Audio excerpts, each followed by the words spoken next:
जय श्री कृष्णा, राधे राधे। आप सभी का ब्रज दर्शन व्लॉग्स में स्वागत करती हूँ। आशा करती हूँ आप सभी बहुत अच्छे होंगे। आज की इस खास वीडियो में हम मौनी अमावस्या की प्रचलित कथा सुनेंगे, तो आप सभी वीडियो में अंत तक बने रहिए और कथा सुनिए और कथा का लाभ उठाइए। आइए हम सब प्रसन्न चित्तमन होकर आज की कथा सुनते हैं। कांचीपुर नामक नगर में देवस्वामी नामक एक ब्राह्मण रहता था। उसकी पत्नी का नाम धनवती और पुत्री का नाम गुणवती था। उसके 7 पुत्र थे। देवस्वामी ने 7 पुत्रों का विवाह करने के पश्चात अपनी पुत्री के विवाह के लिए योग्य वर की तलाशी हेतु अपने बड़े लड़के को बाहर देश भेज दिया। इधर देवस्वामी ने अपनी पुत्री गुणवती की कुंडली एक ज्योतिष को दिखाई। ज्योतिषी ने गुणवती की कुंडली देखकर कहा कि सप्तपति होते होते ही यह कन्या विधवा हो जाएगी। यह बात सुनकर देवस्वामी अत्यंत दुखी हुए और ज्योतिषी से योग के निवारण का उपाय पूछने लगे। ज्योतिषी ने उपाय बताया कि इस योग का निवारण सिंहद्वीप वासिनी सोमा नामक धोबिन को घर बुलाकर उसकी पूजा करने से ही संभव होगा। यह सब सुनकर देवस्वामी ने अपने सबसे छोटे लड़के के साथ अपनी पुत्री को सोमा धोबिन को घर लाने के उद्देश्य से सिंहद्वीप जाने के लिए रवाना किया।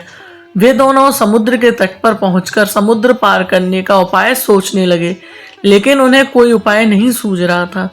थक हार कर दोनों भाई बहन भूखे प्यासे एक वट वृक्ष की छाया में उदास होकर बैठ गए। उस वृक्ष के तने की एक खो में गिद्ध के बच्चे रहते थे। वे दिन भर इन दोनों को परेशान होते हुए देख रहे थे। शाम को बच्चों की माँ उनके लिए कुछ आहार लेकर आई और उन्हें खिलाने लगी, लेकिन गिद्ध के बच्चों ने कुछ नहीं खाया और अपनी माँ से कहा, इस वृक्ष के नीचे आज सुबह से ही 2 भूखे प्यासे प्राणी बैठे हैं। जब तक वे नहीं खाएंगे हम भी कुछ नहीं खाएंगे। बच्चों की बात सुनकर उनकी माँ गिद्दनी को दया आ गई। उसने दोनों प्राणियों को देखा और उनके पास जाकर कहा, आपकी इच्छा मैंने जान ली है, आप लोग भोजन करें। कल प्रातः मैं आप लोगों को समुद्र पार सोमा के घर पहुंचा दूंगी। गिद्दनी की बात सुनकर उन दोनों भाई बहन की चिंता कम हुई। दोनों को अत्यंत प्रसन्नता हुई। उन्होंने गिद्दनी को प्रणाम कर भोजन किया। प्रातः होते होते गिद्दनी ने उन्हें सोमा के घर पहुंचा दिया। वे दोनों पास के ही जंगल में झोंपड़ी बनाकर रहने लगे। उन्होंने अपनी सेवा में सोमा को प्रसन्न करने का निश्चय किया था। वे प्रतिदिन सुबह अंधेरे में उठकर सोमा का घर झाड़ पोंछकर लीप पोत कर आते थे। सोमा को हर रोज इतने ढंग से अपना घर लिपा पोता एवं साफ सुथरा देखकर आश्चर्य होता था। एक बार उसने अपनी बहुओं से इस बारे में पूछा तो उसकी बहुओं ने बताया कि हम लोगों के अलावा और कौन यह काम करने में हमारे घर में आएगा, हम ही करते हैं काम। परंतु सोमा को बहुओं की इस बात पर विश्वास नहीं हुआ और उसने एक दिन सारी रात जागकर घर की सफाई का सारा रहस्य जान लिया। जानकर उसे बड़ा दुख हुआ कि उसके घर की सफाई एक ब्राह्मण कन्या और उसका भाई करता है। उसने एक तरह सेवा करने का कारण पूछा तो पूछने पर भाई ने सोमा को सारी बात बताई, जिसे सुनकर सोमा ने कहा, आज से तुम लोग यह काम करना छोड़ दो। मैं तुम लोगों की साधना और सेवा से प्रसन्न और विवश हूँ।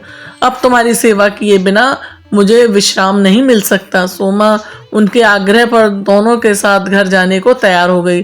प्रस्थान करते समय उसने अपनी बहुओं से कहा कि यदि मेरी अनुपस्थिति में किसी की मृत्यु हो जाए तो उसके शरीर को नष्ट न करना। क्षण भर बाद दोनों अतिथियों के साथ वह कांचीपुर पहुंच गई। दूसरे दिन गुणवती का विवाह संपन्न हुआ और सप्तपति होते होते उसके पति की मृत्यु हो गई। सोमा ने अपने संचित पुण्य का फल गुणवती को दान करके उसके पति को जीवित कर दिया और उन्हें आशीर्वाद देकर सिंहद्वीप के लिए रवाना हो गई। संचित पुण्य क्षीण होने से सोमा के पुत्र, दामाद और पति की घर में मृत्यु हो गई। यह जानकर नया पुण्य संचित करने के लिए उद्देश्य से वह रास्ते में एक जगह रुकी। नदी के तीर पर स्थित एक पीपल के वृक्ष की छाया में भगवान विष्णु का पूजन किया और पीपल के वृक्ष की 108 परिक्रमा की। इतना करना था कि सोमा के पुत्र, दामाद और पति जीवित हो गए और उसका घर धन दान से भर गया। इस प्रकार निष्काम भाव से सेवा करने का उत्तम फल सोमा को प्राप्त हुआ। अतः सभी को इस कथा से शिक्षा लेनी चाहिए और यही इस व्रत का लक्ष्य है। ऐसे ही जो भी व्यक्ति मौनी अमावस्या के दिन विधि विधान से मौनी अमावस्या का व्रत करता है और व्रत कथा सुनता या पढ़ता है, उसे भगवान विष्णु की कृपा प्राप्त होती है और उसके जीवन में सुख और समृद्धि आती है। बोलो भगवान श्री हरि विष्णु की जय। यदि आपको हमारा आज का ये वीडियो पसंद आया हो तो वीडियो को लाइक करें, वीडियो को शेयर करें और चैनल पर नए आए हैं तो चैनल को सब्सक्राइब करना ना भूलें। फिर मिलते हैं एक और नई वीडियो के साथ, नई जानकारी के साथ। तब तक के लिए जय श्री कृष्णा, राधे राधे।